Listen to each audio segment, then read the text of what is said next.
since you run this incredible laboratory, science and technology, what cool technology is your team working on now that excites you personally?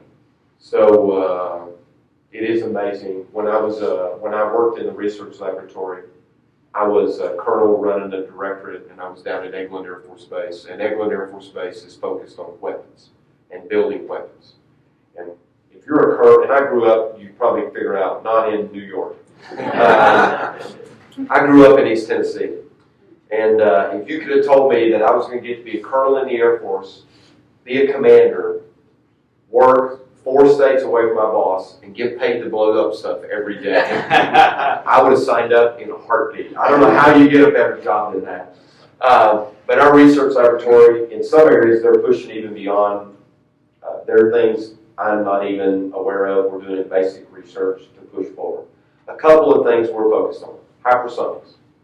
We are making investments in materials to try to make hypersonic flight work, get the boost, the propulsion systems to work, get to where you can manufacture them in the right way. That's a big area that we're focused on. Directed energy. We got a lot of work going on in directed energy to try to go do counter small unmanned air vehicle systems.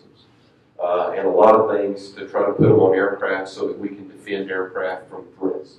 So that's another area that we're working on. We're actually, may have seen some news, we're going to be deploying some systems downrange to do experiments with directed energy, with either high energy lasers or high power microwaves. We've got both, and I've approved buying 3, and I've got another one that I've approved. It's going to take a little longer to buy.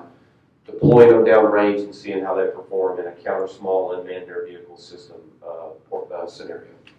Those are a couple. A couple of the other big ones that everybody that we've talked are big for the future.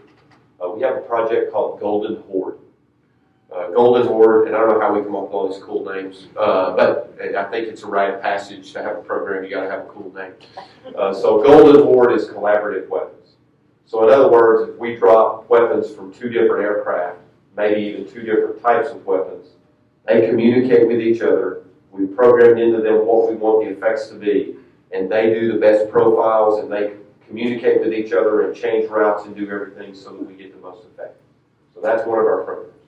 Another program we just flew today is low-cost attritable aircraft systems. Valkyrie is the one we did today. It's the XB-58, I believe is the right acronym, and Danny's nodding his head because he's much better at remembering all that than me. What that is a low-cost thing that we can either launch from a runway, or we don't even have to have a runway to put it in flight. We can go have it go do mission. We can put sensors on it, or we can put weapons on it, or we can do other things. We can put it out as a comm node to share information back and forth to the other players in the area so that we can prosecute targets. It will do it all autonomously and work through that, and then we can recover it. It'll come back. It's got a drag chute that'll pop out. It's got landing bags that'll make it so that it's safe when it lands and we can reuse it.